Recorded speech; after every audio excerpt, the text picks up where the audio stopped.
కర్కాటక రాశి.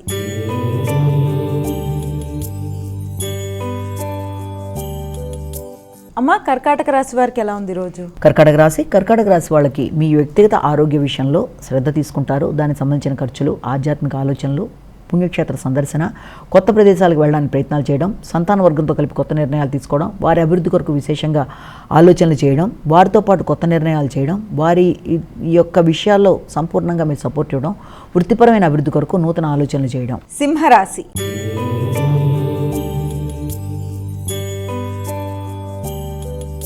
అమ్మ, సింహరాశి వారికి ఎలా ఉంది రోజు? సింహరాశి వాళ్ళ విషయాన్ని కనుక తీసుకున్నట్లయితే సింహరాశి వాళ్ళకి ఆర్థిక విషయాలు చాలా వరకు అనుకూలంగా ఉంటాయి. సంతాన వర్గం కొరకు ఆలోచనలు చేస్తారు. వారి యొక్క అభివృద్ధి కొరకు ధనాన్ని ఖర్చు పెట్టడానికి ప్రయత్నాలు లాంటివి చేస్తారు. అలాగే వృత్తిపరమైన విషయాలు మీకు చాలా వరకు సంపూర్ణంగా మానసిక ప్రశాంతత ఇవ్వడానికి అవకాశం అనేది ఒకటి కనబడుతుంది.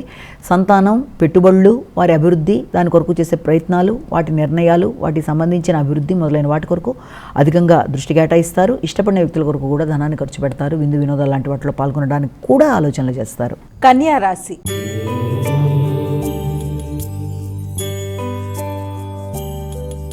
అమ్మ, కన్యా రాశి వారికి ఎలా ఉంది రోజు? కన్యారాశి వారి విషయం తీసుకుంటే వృత్తిపరమైన విషయాల్లో అభివృద్ధి కొరకు తీసుకునే నిర్ణయాలు చాలా అధికంగా ఉంటాయి. వృత్తిలో నూతన వ్యక్తుల యొక్క సహకారం, వారితో పాటుగా గౌరవం, శ్రమ, బాధ్యతలు పెరగడం, వృత్తిపరంగా మీకు ఎలాంటి సమస్యనైనా అధిగమించడానికి చేసే ప్రయత్నాలు, వృత్తిపరమైన ఆదాయం, వాటికి సంబంధించిన వచ్చిన ఆదాయాన్ని వృత్తిలో అవసరమైన వ్యక్తుల కొరకు కూడా ధనాన్ని ఖర్చు పెట్టడం, వారికి సహకరించడానికి మీరు ప్రయత్నాలు చేయడం, వృత్తిపరంగా గౌరవాన్ని పెంపొందించుకోవడానికి, వ్యక్తులకి సహకరించడానికి అవకాశం ఉన్న సమయంగా మనం భావించవచ్చు.